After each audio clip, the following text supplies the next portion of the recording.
Welcome to Back to the Frame Rate, part of the Weston Media Podcast Network. Back to the Frame Rate, where we watch and discuss films on VOD and streaming platforms for your entertainment. I'm Nathan Shore, and I'm here with Ellie Escobar, Brianna Butterworth, and returning from a little hiatus, Sam. Sam Cole, how are you doing? I'm doing really well. Thank you for having me. It's a pleasure to be back. Thank you. You're talking like you're a guest. I'm doing really well. It's a pleasure to co-host again. Okay, that's better. Well, here we are again, and I'm excited for this episode because we're talking about Alexander Payne's The Holdovers. Maximum Pain. It was actually said in the movie. I thought that was a fun little moment in the movie. I wonder if that was intentionally added by Alexander. I don't know. Did anyone else catch that? I didn't. No? You didn't hear the line maximum No. pain? One of the students said he inflicts maximum pain.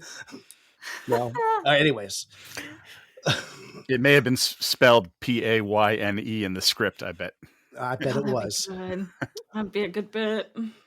Well, this is our third movie in our Subversive holiday films month. And this isn't so much, I think, a subversive holiday film. But if you were expecting a different movie this week, that's because we decided to switch it out at the last minute. But I think this might have been for the better because I think this is a good one to switch over to. So, yes, this is a newest from Alexander Payne.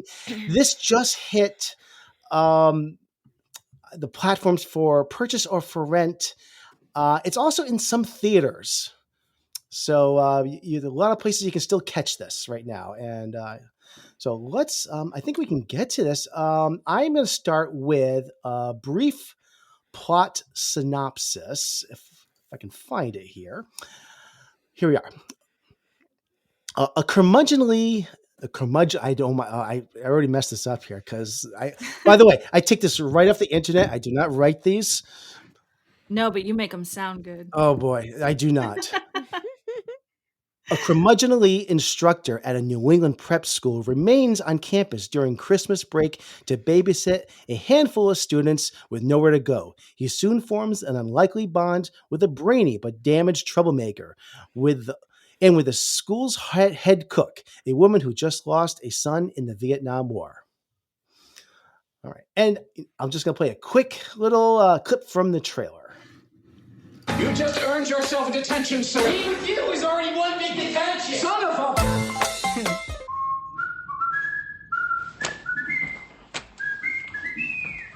Sir, I don't understand. That's glaringly apparent. I can't fail this class. Oh, don't sell yourself short, Mr. Coates. I truly believe that you can. Every year at Barton Academy, students, faculty, and staff depart the campus for a 2-week winter break. But there are always an unfortunate few who have nowhere to go for the holidays. They're known as the Holdovers. Mr. Hunnam. Hello, Mary. I heard you got stuck with babysitting duty this year. How'd you manage that? You know, he used to be a student, right? Yeah, that's why he knows how to inflict maximum pain on us. I thought all the Nazis were hiding in Argentina. Stifle it, Tully. You just earned yourself a detention, sir. Being here with you is already one big detention. Son of a bitch, that's another detention. Do you think I want to be babysitting you? No, I was praying your mother would pick up the phone or your father would arrive in a helicopter or a flying saucer. My father's dead. All right. So I love this trailer actually a lot. Let's get into our thoughts on this. Sam, we didn't talk about this off the air, but ahead of time, did you have any movie facts you wanted to share in this or not? Yes, I do. I do have a couple of facts. So this is actually this is a very new film. This came out this year, 2023, and interestingly enough, sometimes when you look for movie facts for older films, there's a lot more stories as the film has sort of been processed over time and it's been perceived by people for a while. But to get into some production info, this is directed by the very talented Alexander Payne, who also directed several other films, including Sideways, one of my favorites, The Descendants, a film I also like, and a movie he made a while ago called About Schmidt with Jack Nicholson. It stars Paul Giamatti, Da'Vine Joy Randolph, and Dominic Sessa. The cinematography of note is actually by Egil Brild, and this is a Danish cinematographer. He's actually famous for House of Cards 2013 and In Bruges 2008, one of my favorite movies ever. And on a humorous note, I just lost my pay. Here it is. Okay, sorry about that. So this film was actually shot. We're for the most part, an East Coast based podcast. This film was actually shot all over schools in Massachusetts in the winter of 2022. And you can tell. And you can tell it's really, the whole point of this movie has a very authentic 70s vibe, and they really, you can tell that this is not, Oregon doubling for Massachusetts. So the filming was in Massachusetts, January, and to just name a couple of the places they shot: in Groton and Northfield, Mount Herman, Deerfield Academy, St. Mark's School, and actually Fairhaven High School. I've actually been there before. One bit of information that I thought was interesting about the release was the special screening of the film was held for buyers on September 11th, 2022.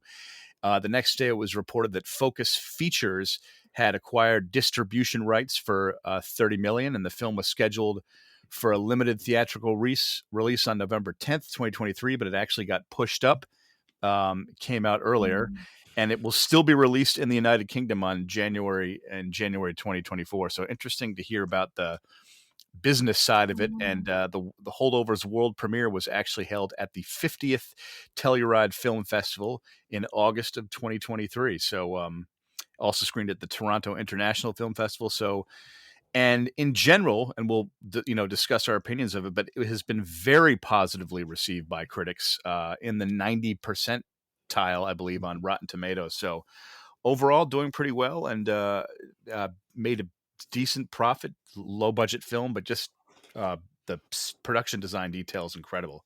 I'm going to also interject that just today the Golden Globe nominations just got announced, and this got nominated for Best Picture for Comedy Musical, and Paul Giamatti for Best Actor for Comedy Musical, and I'm sorry, the Da'Vine Joy Randolph Best Supporting Actress as well for Comedy Musical. Paul Giamatti was robbed for Big Fat Liar, so about time. Absolutely. Sam, was this Dominic Sessa's debut role? Did I read that? Yes.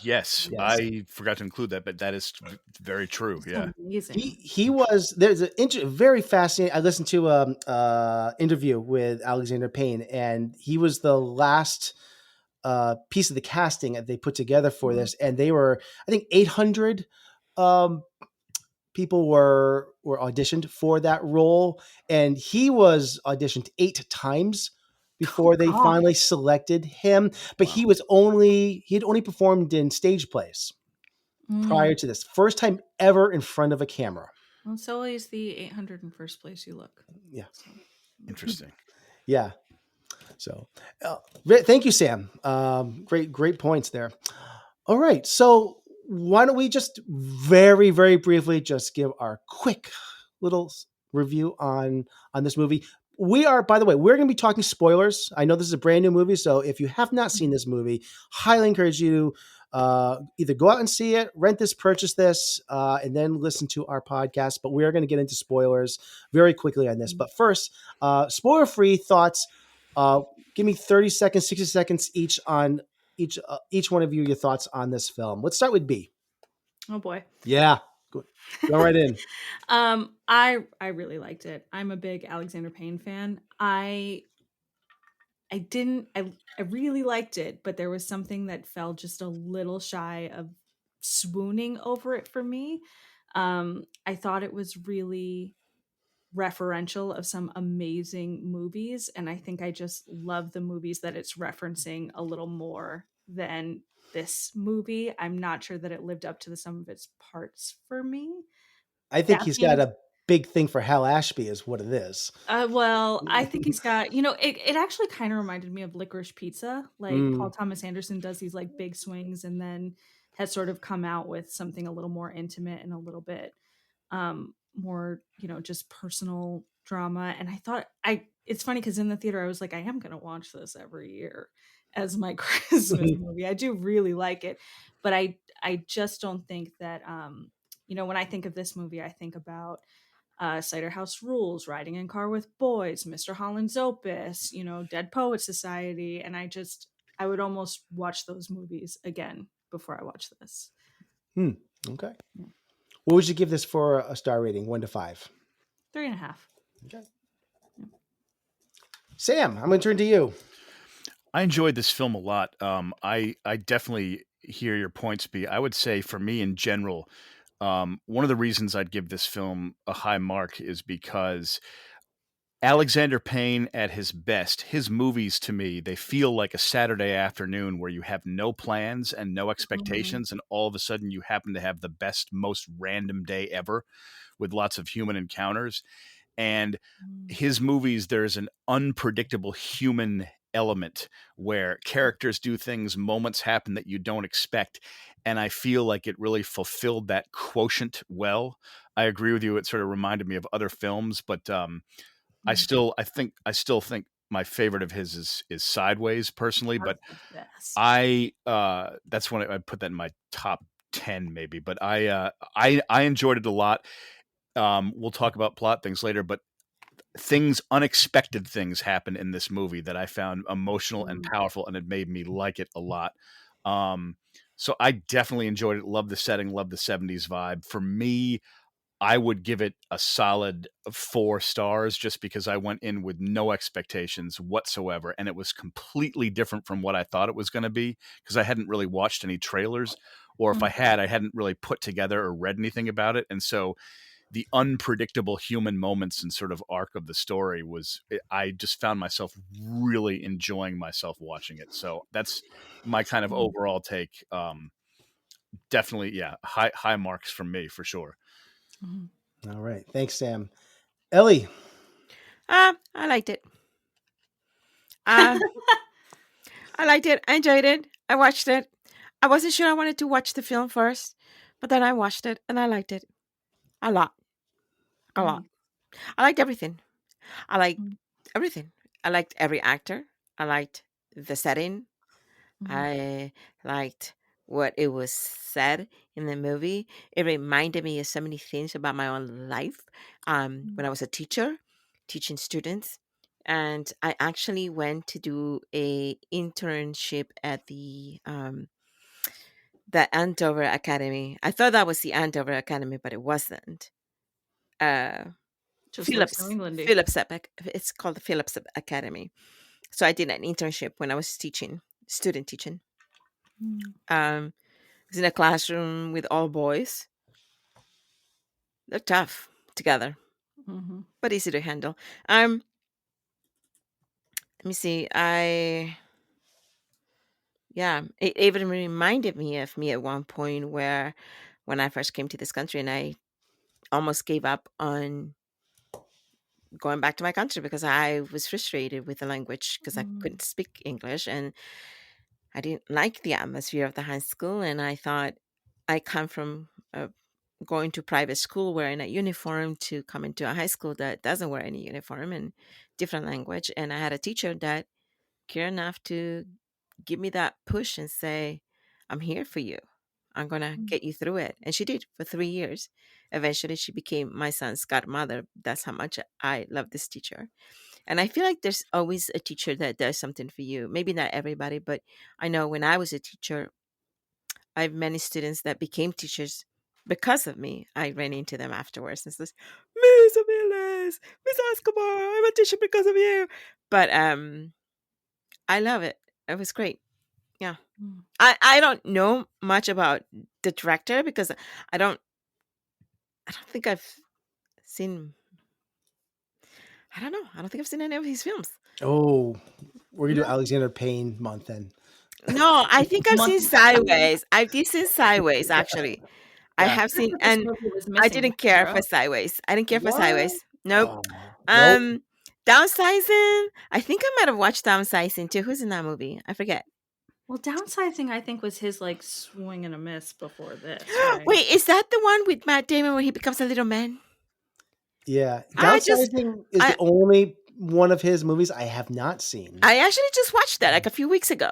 It's on Yeah. Netflix, and I Yeah. thought it was okay. It's weird. Um, Yeah. yeah, but I think the Holdovers. It's probably one of the films that I've seen. I don't remember the Descendants at all. I love The Descendants. That's a Yeah. really good with George Clooney in Hawaii and their family land. And was one quick comment just before I forget. B, I know what you mean about when you're talking about how the film was kind of referential towards. I felt like the first 25 minutes, I felt like I was watching a movie that was good, but it was imitating better movies. And it took a moment for me for the movie to truly have a pulse. See, And that's then, funny. It's funny, yeah. you guys, the way you watch the movie, because that's so different from when I sat and watched the movie. At first I didn't want to watch this movie. I was like, I don't think I'm gonna like it because I don't really know much about the director's kind of filmmaking. But then I said like we're gonna watch. So I from the beginning to the end. See, I didn't sit there to see where it went wrong. I sat to watch the movie to enjoy and see what it could do to me as a human. And Yeah, in that absolutely. sense, it really hit well with me. Absolutely. I mean, and it really hit well with me too. And I wasn't like looking critically at it at the beginning. I thought the beginning was really good. For some reason, it connected with me. Like it kicked in. If the movie was a car, it like kicked into a higher, like in about 30 minutes in. Then I went, wow, okay, this is great. Didn't think it was bad at first. I just felt like, okay, this is pretty good. This is good. Paul Giamatti is excellent as always. But then in typical fashion of this director, it like went up. His best movies always do that. And I was waiting for that kind of like emotional spike, and that happened. So, but I agree. I watch it. I want to be entertained. Like I watch it to enjoy it. I don't want to sit there and be like, oh, I wonder how much they spent in this shot. Well, definitely way better than Downsizing. That's for sure. For sure. No, I don't think I went into it with the intention of like, all right, let's see it like guilty until proven innocent. But I think I just, and I think I sound a little cooler on this movie than I was because I did enjoy myself, but I just, you're right, Sam. It didn't kick in until later for me. And even then I was like, I don't know if there's not really a bigger point, and there doesn't have to be, but that also just, I think, took something a little away from it for me too. It was just a cozy sweater. That's fine. We have cozy sweater movies. By the way, I love the title "Guilty Until Proven Innocent," and in my mind's eye, I saw the poster art for that of you, B, with a picture of you like, "Hey, guilty until proven," like a comedy, yeah. That's a good movie that never exists, but it's in my head. Yeah. I didn't see anything wrong with the movie, you guys. So whatever you guys saw, I didn't see that. So, well, what do I rate it? I'll give it 5 stars. Oh, okay. That's how much I liked it. Yeah. B, you said something that just took the words out of my mouth. This movie I was describing as a warm blanket for me. Yeah. I see this as a love story between 3 unlikely people, unconventional as it is. It's a love story, and I just saw this for a second time a couple days ago, and I loved it even more. I didn't think I could love this movie anymore after seeing it the first time, but I did. I think Paul Giamatti has trumped himself. I think this is a career-defining performance for me, and I thought Sideways was the best movie he's ever done. I loved him even more in this movie. I think he's done some amazing work in his life, but his work in this film is gobstopping to me. Like we said before, it's really great in this film. I think so. It really is. Da'Vine Joy Randolph, I think, is the glue to this film. If they failed to do her character justice, I think this film would have been knocked down a couple grades for me. But damn, I think she is so well written, and her story is heartbreaking for this. And she is doing so much. She's holding so much back in her scenes, knowing what she is going through with the loss of her son. And there's only, we'll get to the plot in a little bit, but I'm just blown away by her performance in She's a this. champion. She's a Yeah. champion in this It is film. the worst Really. Boston accent I've heard in a Yeah. while. I do think we need to say that. And Dominic Sessa, the student in this, the first time first time I watched this film, I was a little mixed on his performance. I really couldn't really figure out what I'm watching him. I really couldn't figure out if I was enjoying it or if he was just. I didn't really know what to make of it. After watching it the second time, what makes me optimistic is that I think he's got a really bright future. I think he's going to do even better things than this. I think he's raw. I think he's excellent in this, but I can't wait to see what he's going to do next. Actually, I get vibes of a young Jack Nicholson when I see him in this. I was seeing a lot of just the way That's he interesting. the looks that he gave. But I think he's going to has a really strong career ahead of him, considering what he did with being the first time in front of a camera. He really impressed me, but I think that he's going to be amazing down the road. So, but yeah, that's what I'm saying. This is a 5-star movie for me. This is maybe my favorite movie of the year, in the top 1, 2, maybe 3. I don't know. It's gonna be hard to see. There's some other things that are in contention for my favorite movie of the year, but this is, I love this movie. I want to see it again. I've seen this twice. I saw it like 3 days ago, and this Need that blanket. This is the most heartwarming movie, and it's not. I mean, it's about people that are sad and depressed and isolated, but I never felt so connected to what they're going through, because I'm going through things in my own life right now, and I felt like I'm just trying to I understand their need to find their people, and these are people just trying to find their people. So I loved the story. Dude, there's nothing more like connecting to a movie when people are trying to find their people, because I've been there. So I think that's what did it for me, that it brought me there, and I think that was well done. Yeah, I loved it because I'm a Christmas Grinch. It's not my favorite holiday, and I think everyone should have a holiday that's your enemy. I just think that's healthy. For me, it's Christmas. No big deal. But I love that it was people just finding some joy and love in a hard time of year. Yeah. I just feel that Alexander Payne is so good at human, honest emotion. The people feel real in his movies, and I just love that they're all such 3-dimensional. No one felt like a kind of 1-dimensional character just reading their lines. I felt like I knew these people and could relate to their plight, and I would put it in my top 3 of the year as well. Easily. Well, let's talk a little bit about some of the plot points of this movie here, because there's, I think, some important things to go over here. What should we jump to first on this list?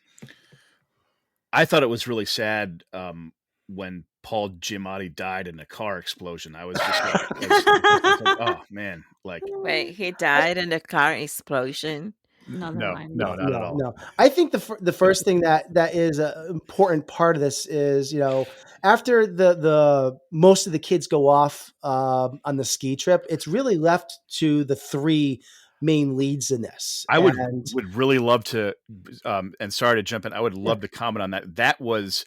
I loved that, because having only watched the trailers, I thought this was going to be a film where Paul Giamatti spends it with all the holdover students, and he becomes the teacher that they like, and they all bond. And I thought, I can feel the beats of this. As soon as New England's owned Greg Chapurian, who played the rich father that took the kids, his son, away in the helicopter, and all the kids left except one, I was thrilled, because I didn't know that was going to happen in the film. And when that happened, I felt that unpredictable excitement of, this is going to be, it completely threw me for a loop in the best way. So I loved when that moment happened. I was already enjoying the movie, but all of a sudden I went, aha, this just got much more Alexander Payne-ier than it was a moment ago. Yeah.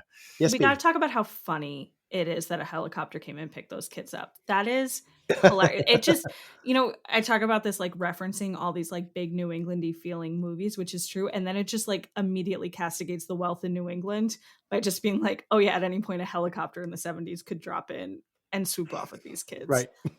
That's really funny. What was his job? What were they saying that student's job was? I forget what it was. They were, I can't remember now. But it sets this up as like New England's so stealth wealth, right? Like it's so cozy and like just old timey looking, and then boom, helicopter. Funny. Yeah, that was cool. I just love seeing Greg Chaporin, and he appears for a moment, but he's the father who picks up the kid, and he just in those few beats that moment played for me. It just felt like a New Englandy situation in a very amusing way, like you're saying. Stealth wealth, I like that. So after that, we've got the three leads in this. We got Angus, we got Paul, we got Mary Lamb. What an interesting name for her character, actually. But it's the three of them, and they're left behind, and it's the trio of them. And this is where like they're driving each other kind of crazy for a while, and especially Angus, who now is.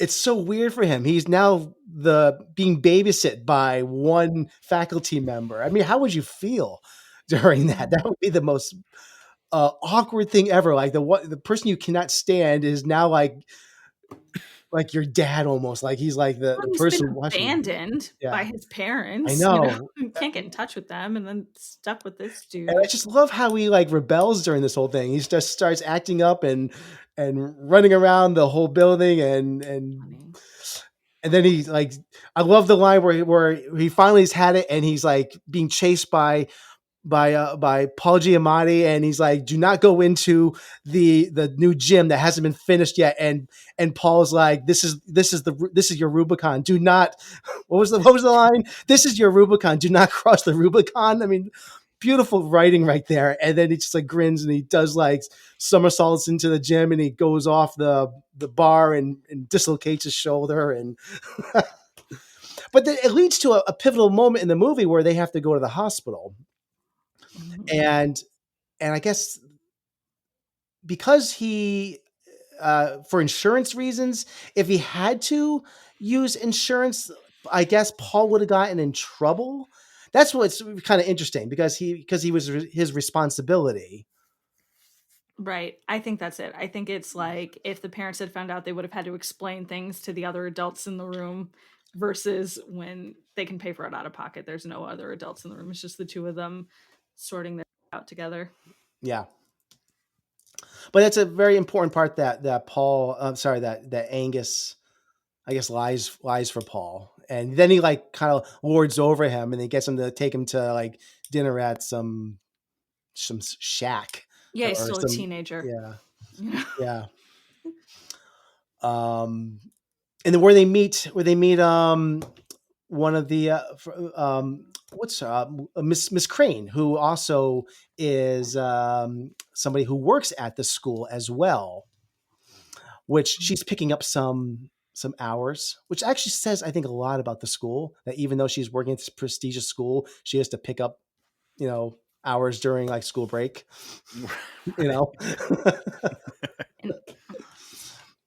Ellie, did you ever run into any of your students outside of work like that? All the time. Yeah. All the time. I always I went to eat at a restaurant once and in Newton, and one of the waiters was a boy that I used to teach, and he comes up to me and goes, "Jim is Escobar." I said, "Nope, it's not me. Not Miss Escobar." "Yes, you are. Come on, you're my Spanish teacher." And so I used to run a lot into my old students when they graduated, and I was still teaching. So, but yeah, and I think when you're a teacher, you are responsible for those students for so many hours. And if they're in your classroom, they are your responsibility in how they behave and what happens in that classroom. Yeah. So as a teacher, Paul is the name, right? His name? Mm-hmm. Yeah. Yeah. So Paul, even though he looks like he's babysitting, it really is, it's a responsibility. You are like their parents away from their parents. It's just like exactly hard, but yeah. Mm-hmm. They don't teach you. They don't pay you enough to teach, whether it's private or public. I was just going to say, sort of to Ellie's point, like neither of them wanted to be there, right? And so I think he felt like it was this duty of care, but it wasn't really, out of any sort of passion for his work or anything. He sort of hates these kids. He just looks at them and he's like, oh, you guys are so lazy, this lethargic generation, you're a scourge on everything we've done for you. And now he's got this kid who's really giving him a run for his money, and he's hurt. And the kid surprises him. He seems a little bitter at the beginning. He seems really bitter. Yeah. And then this kid, Angus, surprises him by showing this supremely emotional intelligence. Yes. And it's not this book smart. It's not this philosophical academic knowledge that he is proselytizing the whole time, but it's this way of suddenly understanding what Paul needs. And because I tell you something, as teachers, and I can see Paul doing the same thing. Many teachers tend to judge their students without even knowing them first, and they automatically start judging them and label them too. And Angus feels that. Yeah, and Angus feels that, and I think Paul, it's that type of teacher at the beginning where he labels in his own mind or his own way the students that he's teaching. Well, I think related to this movie, I think he sees all of these spoiled students as representations, of the classmate that ruined his life. Yeah. Agree. And it's Great also read. his hatred of himself and towards his old classmate, has all been redirected toward the students because of this. And he learns to see, himself in Angus, obviously. And that's what, obviously later on, when he sees that they're both on antidepressants, that's another thing that shows that they are the same, so, but I think that's supposed to be what is going on. Yeah. With this. That's at least how I interpreted it. Absolutely. That's a great read. And I think this lie that Angus tells to protect Paul is the first of many lies we see throughout the film. And there's this theme that I want to sort of talk about as we move through it, where there's the lies that we tell ourselves. And then there's never letting the truth get in the way of a good story, and how those sort of things can be foundational to our relationships. And so this is a really interesting point where the lie is the thing that tells the most truth about who they are as people. Yeah, pretty much. Yeah. Can we talk about the Christmas party? Because that's, something that comes shortly after this, which I think is one of the most important scenes of this movie. And maybe I think my scene of the year for me. You find this to be the most important part of the story? Yes. The Christmas party? I think, important, maybe. I think the best scene in the movie. Most important. I think it's huge. Yeah, I will. Okay. I don't know. What can I say? Fight away, guys. Excuse me. I was like, I have to apologize to our audience. I had a little cough this week, and I am gnawing on Auricola. Sorry, when you say nobody do this, nobody do the jingle. We don't have rights to it. I had to get rid of that. But I'll just start because this scene really blows me away, and I watched this again, and I am just blown. Like I said, I'm blown away by the scene. Each character within this scene is just dealing with these moments of isolationism, which is just a huge theme in this movie. Angus, he first gets to the party, and I remember he's distracted by a snow globe, which comes into play later. By the way, did he steal that snow globe? Is that the same snow globe that he gives his dad? He stole that snow globe. Yeah. That's right. I just made that realize that. Yeah. So anyways, he goes right up to it, and he's mesmerized by it, and all the sound fades away except for the sound of the music from the snow globe. And I'm guessing it reminds him of his childhood or time with his father. There was music in the snow globe. Little jingle, snow globe music. At this, also happening at the same time, Mary is having a moment where she's in another room and begins to go to a dark place as the pain of her lost son is creeping in. And she's sitting on the couch. And again, all the party sounds fade away except for that Artie Shaw song. And happening at the same time is Paul in another room, and he's talking to Lydia. And when she stands up to greet her boyfriend, which is just wrecks him, it wrecks me too, because that girl was totally flirting with him, you know, and his heart gets ripped out of him, and there's that look on his face. But again, all the sound fades away, leaving Paul just all alone in his thoughts. And you got Andy Williams, ironically singing "Most Wonderful Time of the Year," but you just hear that music and all the party, all the sound of the people talking and laughing go away, and they're all just left with themselves in their own isolated thoughts. That's not a mistake, and I just love the editing and what they're doing with the storytelling here. Every character is dealing with these moments of isolationism and heartbreak or remembering something. It's true. I think it's just an incredible sequence what's happening here in this party scene. The editing and storytelling, the performances all around, hearts getting ripped out, characters hitting rock bottom. I think it's incredible. I love that the thing that gets them out of it is other people. They come together. They have to. No, I agree. I mean, they bond, and sometimes you think you can go through things alone, and you might be sort of kidding yourself because you need that connection with other people, even though they all sort of in minor ways irk each other to a little bit. They bypass that and establish a sort of deeper human need connection, which is essentially the human condition. Yeah. People need community and connection. I mean, you can achieve all the success in the world, but if you're on the top of a mountain in a mansion and there's no one there, what's the point? What's the point? Yeah. That's Ian Lyons that she kisses, by the way. I'm pretty sure it was Ian Lyons. Ian Lyons. Yes. I know it's Ian Lyons. I swear to God, when I saw him, you briefly see him walking through that door and they kiss. And I even told Carlos, because Carlos was watching the movie with me, that's my friend actor Ian. I'm pretty sure that was him. Not to be confused with Nate Lyons, home of warehouse pricing. Gotta get rid of that audio. We don't own that, but yeah. I think is he in the movie? I haven't even checked. I'm looking at the cast list right now. Is he? I don't know. I swear I got it was Ian. Tall, thin. There is are you talking about the boyfriend? Yeah, the boyfriend. There's a Ian Dylan Hunt. I don't know. No. Ian. Oh, Ian. Yeah, there is Ian Lyons.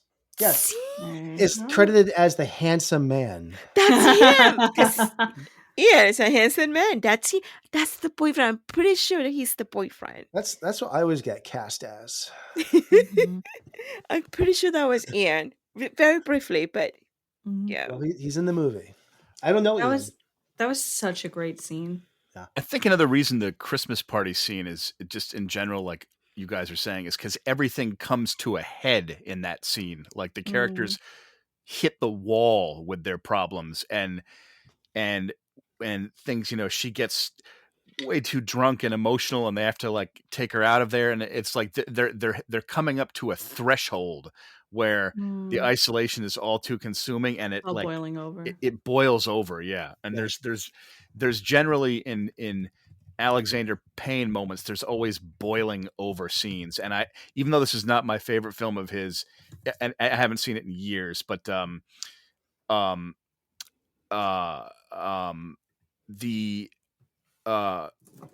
the Jack Nicholson about Schmidt, his wife has died, and so he's just like, she was really, really organized, and so he's just following all the routines. And there's one scene where he just like instead of sitting down to like urinate, he just like leaves the toilet seat up and basically like pisses all over the bathroom on purpose because no one is there to stop. You know what I mean? So it's like they all have boiling over moments in all these movies, and Sideways, all over the place.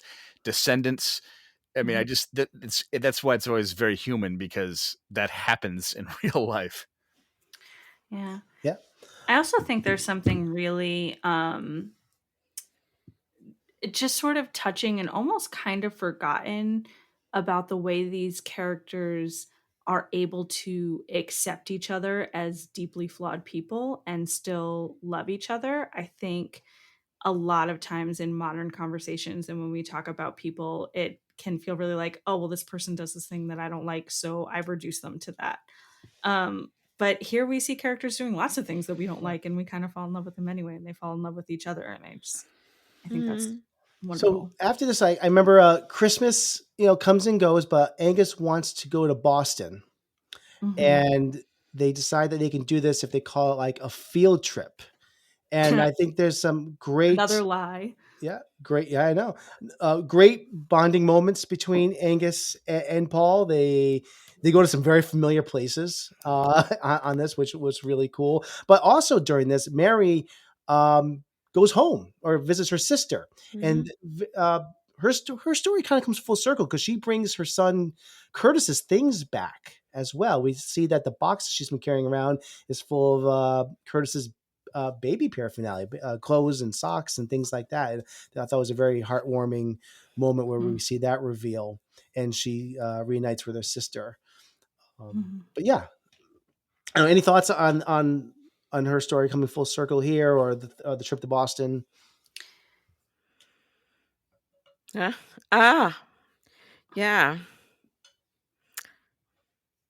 In general, the worst Boston accents I've ever heard, for one of the loveliest scenes I've ever heard.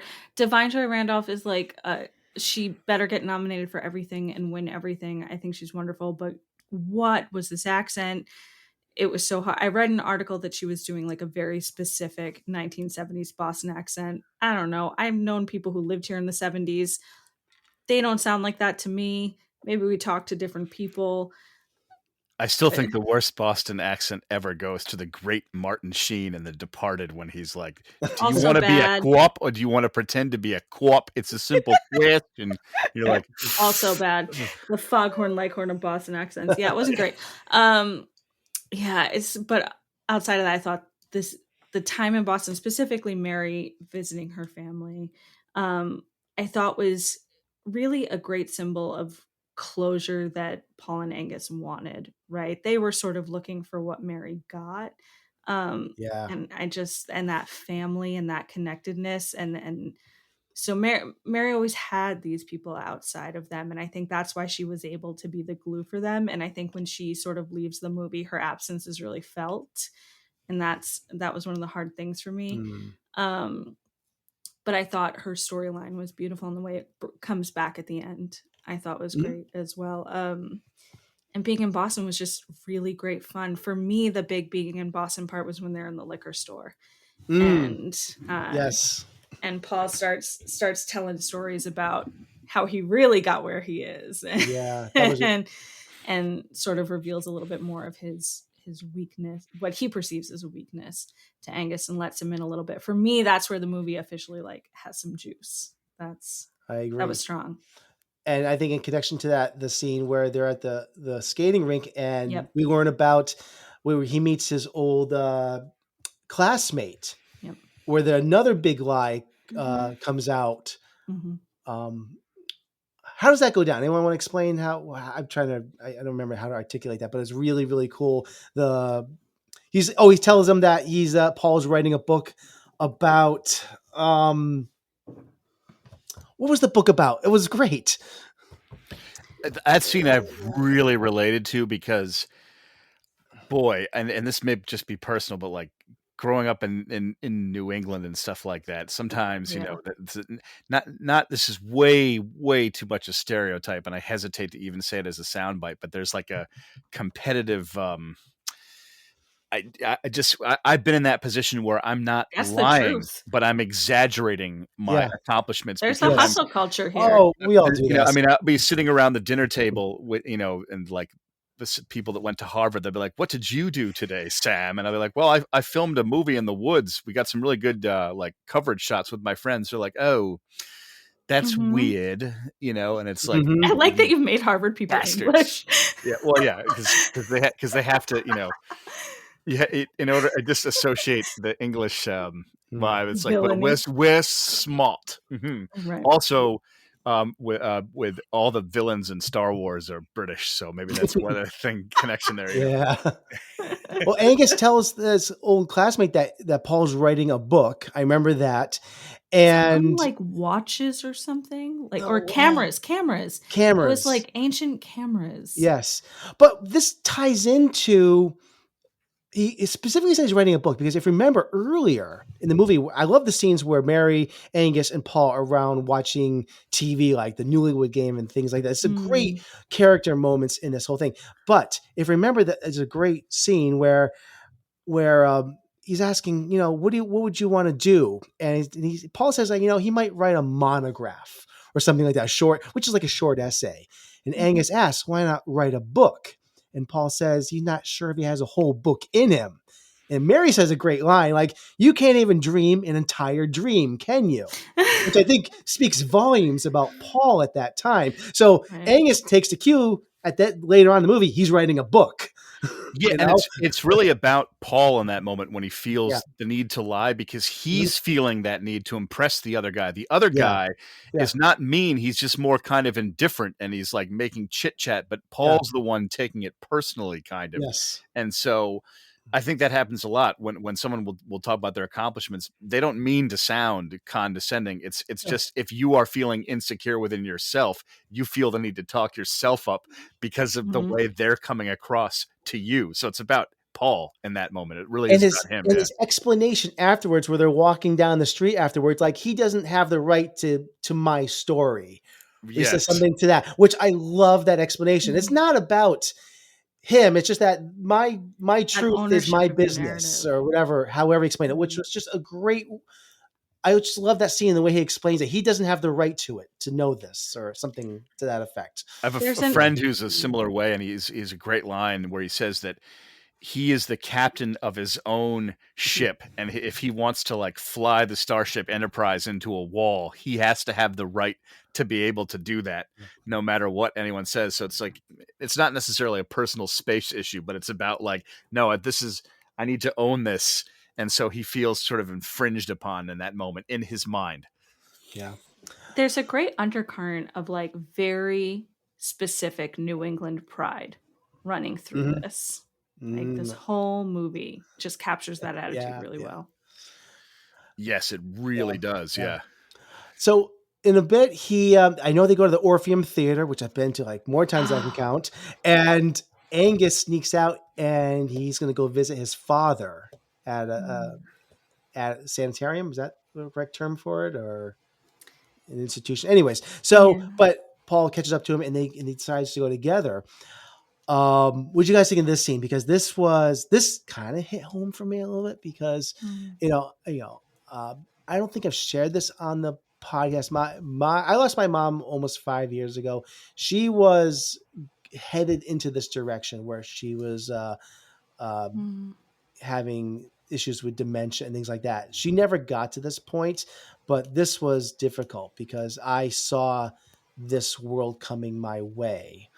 And every time I see this depicted in a movie, it wrecks me when I see scenes like this. It was emotionally powerful too, because you think his father is like sort of okay, and then once he starts to speak, and you just a line like that is coming, where the father says something like, they're listening to me, or they're gonna. And I knew that was coming. I saw that beat coming, but it was handled with such emotional honesty that it was like painful, in a well acted way. Like, and this was the moment, where we already saw like Mary and Paul had their hearts ripped out of them earlier in the movie. This was the time for Angus. So it's everybody had this moment in the movie. Yeah, they go back, and I love the confrontation with Headmaster and Paul. They're back in the office, and he's called in because I guess Angus, I didn't realize this until we just talked about before. He left that snow globe from the Christmas party with his dad, which I just made that connection now. But Angus's mom and her stepfather, I guess, are really upset about this, and want to send him to I guess military school, and take him out of the school and do this. So Paul, he decides to take responsibility for the trip taking him to see his father. So he puts his neck out on the line for this and loses his job over this. And I was really impressed that he did that, because to me it shows growth in his character, because he was so hurt and obsessed with his own world and painful emotions that he sees how fragile this kid's future is. And he says, no, if they have their way, he's going to go off to this military school. So he literally, in sacrificing himself, he changes the course of the kid's trajectory for the better. And like, that's his legacy as he loses his job and leaves the school. So this whole time he feels he hasn't made a difference, but he did the best thing a teacher can possibly do, is make a difference in a student's life, literally in this sense, because he changed the trajectory of his future for the better. And so that to me was like a character defining moment that made the movie kind of epic to me, actually, because it's, I mean, it's like, you're talking about future and time and the course that we're set on, and he like literally changed the kid's life. Absolutely. Yeah. And then of course he comes out and he goes like, it's this one, where he finally like reveals which is the eye you need to look at, which do you, here's a little take here. Is that where the movie should have ended? I actually personally liked where it ended, because I liked seeing Paul Giamatti go on his way. And I liked him. I think he takes a swig of something and takes one last look and sort of has an FU moment to the school before driving on. I liked seeing him leave, because he has an uncertain road ahead, but it's a hopeful road. And so I liked that we had that shot of him driving on. So I personally liked where it ended, just because it just gave me that visual. I was enjoying the movie so much. I enjoyed that little epitaph there. Yeah. I kind of wondered if that was the emotional crescendo at that moment right there, because I actually kind of welled up a little bit when he says it's this one right here. That right there was the emotional end of the film for me. Right there. I don't know if I needed anything after that.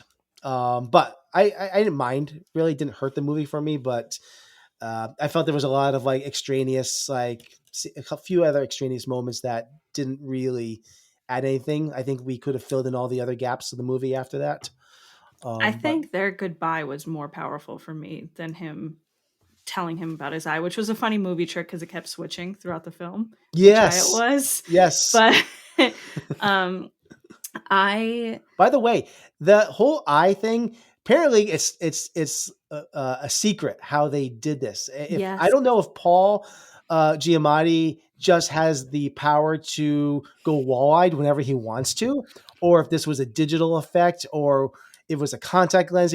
They have not revealed how they got that effect. Yes. However it happened, it was good. But I haven't seen a Paul Giamatti movie in a while. And the first time watching this movie, like, is he really just gone wall-eyed in like, is he okay? 3-4 years? Is he okay? Exactly.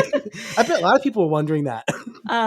I thought that it was great that we have this moment of growth, like you were talking about, Sam, because it's also the moment where he leaves this safety net. Like, we learn when they're in Boston that this school that he went to just becomes like, hey man, I couldn't hack it. I didn't do what I thought I was going to do. I got kicked out, but I came back home. And then he sort of leaves the safety net and he's like, I don't really need this anymore. And he's able to leave. But for me, him and Angus saying goodbye to each other, I thought that was so real, that it wasn't this like, we'll always be in each other's lives or we'll see each other again. Like, you're not left with the assumption that there's some like everlasting relationship after they this. might never see each other again. Yeah, they're both just like, okay, that was a thing. Yeah. Bye. And I think we put a lot of emphasis on like permanent relationships, and it was just, I like that they acknowledged that was a temporary but wonderful thing. I wish that Angus, and this is just like the scene was great. I wish Angus had said something of more gratitude, like, thank you so much for what you did, but that would be sort of out of character. Yes. He's a kid. So it was good. He's a kid, but I also really liked and needed that scene too, because I liked visually seeing Paul Giamatti leave the space of the school and like drive off, because he's like, it's like, you are now, this is the next chapter of your life. Not just leaving, but leaving by himself also, because he's never been on his own outside of that school. We've never seen him, at least. And he's totally going to go to Rome or like get, scrounge up some capital and travel. Like I felt optimistic, even though it was heavy. I was like, hit the road, man. It's going to be all right. Like, yeah, it was on his terms. It was his story. Exactly. Yeah. Ellie, where do you think it should have ended? No, I liked the ending. I liked everything about the movie, so I didn't think it should end it here or there. It's just to me, it didn't lack anything. It didn't overdo it. It didn't. Yeah. It's just it's a good feel movie. Yeah. So it is a good feel movie.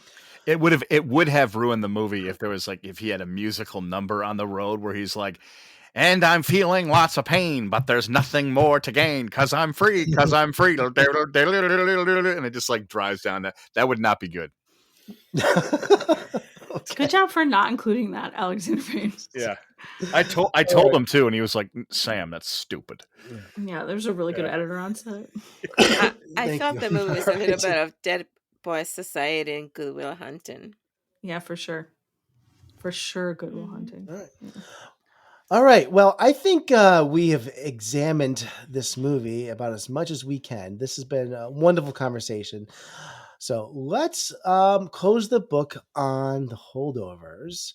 And I think it's time for us to get to our recommendation shelf this week. Excuse me, can you help me? I'm in an absolute loss. I've been looking for over an hour and I'm losing my mind. What I'm in the mood for is sort of a Katharine Hepburn-y, Cary Grant-y kind of thing. Nothing heavy. I couldn't take heavy. No, something zany. I'm looking for something zany. Or something modern would be fine too, like a Goldie Hawn, Chevy Chasey kind of thing. You know, funny. I want to laugh. I have to laugh tonight, really. Oh, do you have anything with that comedian? He's on that show. It's on the radio. You know the guy, he says, hey, forgive me. I get such a kick out of the way he says that. He's so goddamn adorable. That would be perfect. Didn't he make a movie? No, it's the Ordinary Peepholes.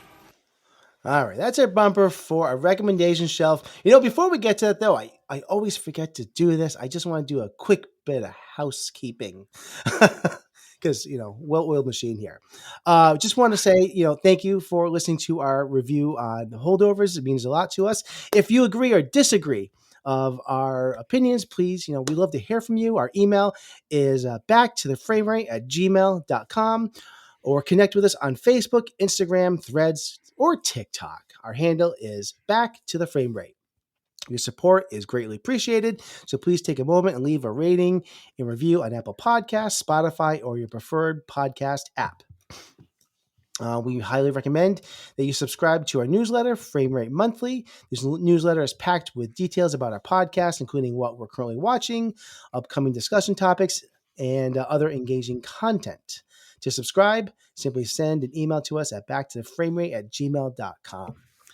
And put in the newsletter in the subject line. So sorry about that, but we're going to get to our recommendation shelf right now. And the theme this week, of course, as a tie-in to the Holdovers, is boarding school films. Yes. How original, huh? So, sorry. Exactly. I mean, there's so many and they're not all good, You know what's funny? There are a lot. And when I was doing research on this, I realized that there aren't tons that I love. Exactly. But there are a lot. Yeah. It's a prolific genre. Yes. So let's get to it. B, I'm going to throw you in.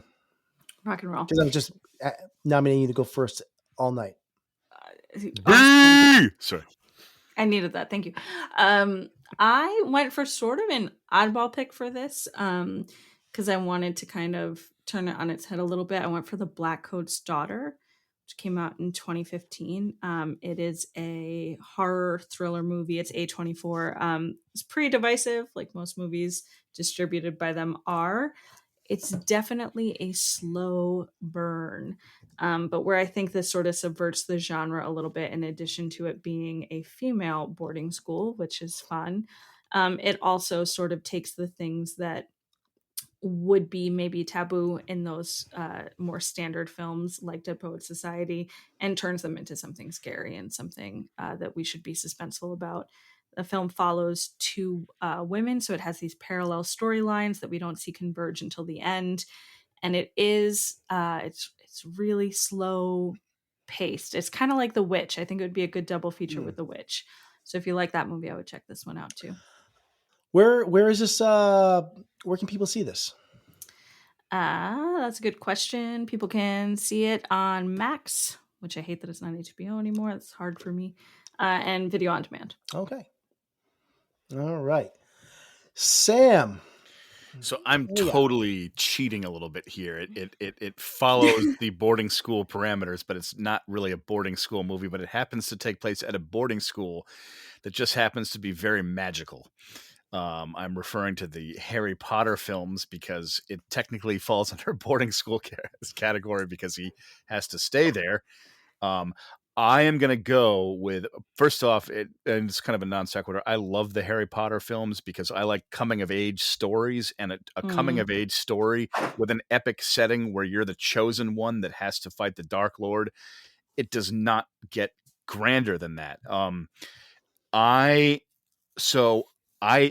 I am highly entertained it depends on the mood I'm in. In some ways I'm more entertained by Goblet of Fire, but in terms of the best film, I'm going to have to go with Harry Potter and the Prisoner of Azkaban, 2004 film. That's the right choice. Yeah, I think it's a great film, masterfully directed by Alfonso Cuarón, who is made incredible film. Cuarón. I'm so sorry. I Cuarón. He just Children of Men is another incredible film he's done. He's done Gravity, many films. I will say in a nutshell, what I like so much about his Harry Potter film, it's actually the one movie that Voldemort does not show up in. It's a very character focused coming of age tale, and it's a great story. There's a lot of suspense, there's a lot of atmosphere, but there's this almost calm before the storm, this exploratory calm before the storm, before these massive events in the later chapters just start ripping the world apart. And it's very character focused, and there's an amazing scene where Harry Potter, played by Daniel Radcliffe, rides the Griffin Buckbeak over the lake, and he's just flying around. And I have incredible memories of seeing that in the theater, and I will also very fondly remember I was living and working in the United Kingdom in 2005, and I was traveling. I was visiting this hotel in Scotland, and I was with the staff in between their like restaurant work, and they were all like huddled around in this room, hanging out, watching The Prisoner of Azkaban. And there's a transporting feel to that movie. So I could go on and on. I'll stop talking, but love that movie, coming of age character film. Go back and check it out. It's a masterpiece. I'd argue it's very boarding school. Like, you're super in the characters in that school. That's when when the Weasley twins give their secret map of the grounds. Oh, the Marauders map. Yes. Yeah. Great pick. And John Williams' score is very different in that. I think it's probably his best of he did the first and the third, and he sort of did the second, but it was like orchestrated by someone else. But his score in 3, it's so character focused. It's an amazing film. Yeah. All right. Ellie, what do you got? I picked Dead Poets Societies. And Dead Poets Societies is one of those films that I really loved and kind of inspired me to become a teacher myself. Having come from private school myself, and it's all girls private school, I totally relate to this movie. And coming from private school, it's just the education is so much different for us as opposed to public school. I didn't feel challenged when I went to public school here in the United States, as opposed to I came to the United States and I already had I was already in calculus in 7th grade in my country. And I came to the United States and they put me in basic math. So, yeah. But Dead Poet Society, it's about the poetry. It's about the teacher, Robin Williams. It's got many actors in there that I grew up with, actually, those actors, and went on to do great things. It's just about, that I especially love the fact that this movie represents exactly who I am, which is I don't I don't like to conform to any rules the society gives me. And I feel that Robin Williams as a teacher in this film is kind of teaching that to the kids, like you don't have to conform to the rules. You can be different, think differently, and not adhere to the the rules of society. And when I became a teacher, it's how I taught my classes. And in fact, I had a student that said to me when I was teaching, Miss Escobar, you're gonna leave this high school after 5 years. And I said, what makes you think that? And he read me so well. And he says, oh, well, because you're a nonconformist. And I can tell. I taught honor students classes. So these honor students were really smart. And so it's like, you can see, he goes, yeah, you're not going to stay here. And exactly, I only taught for 5 years and I left because I couldn't take the administration of the high school. I'm not going to mention where I taught, out of respect for the town, but I, I, it becomes sort of a battle because you want to teach your classes in a certain way and you're not allowed to because you have to follow all these rules and regulations the administration gives you. And so when I saw Dead Poet Society, my whole thing was I one day want to be a teacher and I want to teach kids to be this amazing, this extraordinary, and to seize the moments. And I always told my students that one line in the movie, carpe diem, seize the moment and be extraordinary. And I saw kids graduate and come back to me and say, you're the one teacher that taught us so much more than just Spanish. You taught us about life. And that was important to me. And that's why I love that. I think Dead Poet Society is one of my very top 25 movies in my movie. life. Mm. Yeah. Mm-hmm. Great pick, Ellie. Yeah. All right. And I think it's available on VOD right now. And to back up, all the Harry Potter films are streaming on Max.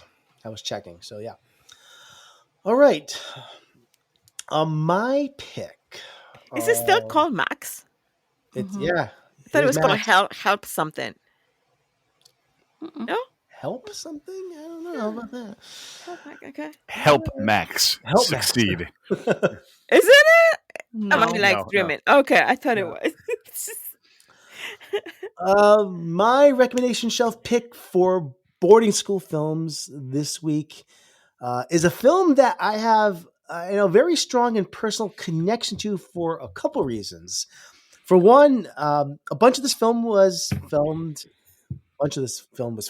in Providence, Rhode Island, a city that's a stone's throw from where I live.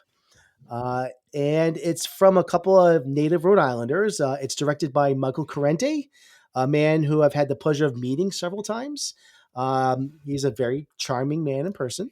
It's also written by the Farrelly brothers, and it's called Outside Providence. It came out in 1999. Also, there is some cast that's in this film, mostly in small roles in this movie that also were in a movie that I worked on at the same time. We were trading some of our extras and cast back and forth in one of the first movies I ever worked on. So it was kind of cool as they were working on the film that I was on, which was called The Gypsy Years. They would also be working on, I think, their film Outside Providence. I myself was in Outside Providence as well. The scene where the kids throw the kid into the lake. Yes. I'm one of the kids throwing them into the lake. I'm also one of the prefects at the school. You can see me with a big, long, 70s haircut. Oh, I gotta look for that. 16-year-old Sam Cole, very visible in that film. Excellent. Oh, wow, that's so cool. So it's a coming of age story in which we follow Tim Dunphy, who is played by Sean Hatose. He's cruising through life in this directionless haze, spending his days. He's like toking up and chilling with friends. But Tim's carefree routine takes an unexpected turn with a run-in with the law, and he convinces his dad, who's I think wonderfully played by Alec Baldwin, he's like this hardworking blue collar type. But Baldwin ships him off to this Connecticut prep school. Of course, this is a very strict reform school, and he clashes with the faculty, and it's a power struggle of him versus them. I remember, the faculty members. One of the faculty members was named Mr. Funderburk, which is just a great name for a professor there. So that should just tell you about how much up their own ass this establishment is. Like I said, I haven't seen this movie in ages. It's probably been 23 years since I've seen this, and I remember this being a good movie, with a good heart at its core, especially the relationship arc between father and son. And, also this takes place in the mid 70s. So like the Holdovers 1970s vibe, if you liked the Holdovers, this might be something worth checking out. This is not an amazing film, but it is an enjoyable kind of fun, trip down memory lane. If you remember that era and you want like a lighthearted comedy, dramedy type thing, you could do far worse. That's, like I said, there are a lot of prep school movies, and I think Dead Poet Society is probably, top tier. Is up top tier. And there's not a lot, that is like great after that. So it was not the easiest thing to do. So I think Tim Crow plays Mr. Funderburg. He's a Trinity repertory actor. He's a really good actor. Yeah. Oh, awesome! I think it was him. I haven't seen the movie in a while, but he was there. Yeah. What's funny? Really quick. I'll be fast, but that was shooting in November of 1997, and I was on set, and I had tickets to see Starship Troopers that night. And the shooting went over, and I was pissed because I really wanted to see Paul Verhoeven's Starship Troopers. So I went and saw it the next day. That was my story. Yay. Nice. I know it's on VOD right now too. So yeah. All right. So those are our recommendation shelf picks for boarding school films. So that was cool. All right. And that is, that's our show for today. So yeah. So, all right. That was fun. Wait, I want to do a shout out to, yes. To, oh my God, Pamela Morgan in this Holdovers film as the waitress. I believe she was, she would, I don't know what restaurant they were, but in the film, it says the Chateau. I don't know. Do you remember when they're coming out of the restaurant? It's called the Chateau. I don't remember the name. I feel like they probably changed the name of the restaurant for the movie. No, it was in the film. It says the Chateau. And Carlos and I were like, that's the Chateau in my hometown. I won't say my hometown because I don't want anybody to know where I live. But in my hometown, that's the Chateau. And but the chateaus all over the place. Yeah. But that particular one, I thought, oh my God, that's our restaurant, one of my favorite restaurants. But Pamela Morgan was the waitress in the Holdovers, and she did such a great job in the film. And she was funny and on point. And congratulations, Pamela. Yep. Yes. Pamela. Yay! Great job. I would also like to give a shout out to Top Dog Liquors making Thursday tolerable. Ayo! Just kidding. That place doesn't exist. Yeah. Oh, Wakefield Bowling. Wakefield Bowling. I filmed one of my short films there. Oh, nice. As well. Wakefield Bowling. I haven't been bowling in a long time. Yeah. I love bowling. Yeah. Awesome locations. All right. I think we're going to conclude everything up here. So we appreciate everyone checking out our podcast this week. As a final reminder, if you are enjoying what you hear, please consider leaving a rating or review. Your support truly brightens our day. The ideal platforms for this are Apple Podcasts or iTunes, or whichever platform you access our content. To stay updated, please don't forget to subscribe to our monthly newsletter, Frame Rate Monthly. Also, You can stay connected to us on Facebook and Instagram. Our handle is Back to the Frame Rate. And of course, the most effective way to support us is by sharing our episodes on your social media platforms. Your support means the world to us. All right, that is it. The show is over. Goodbye.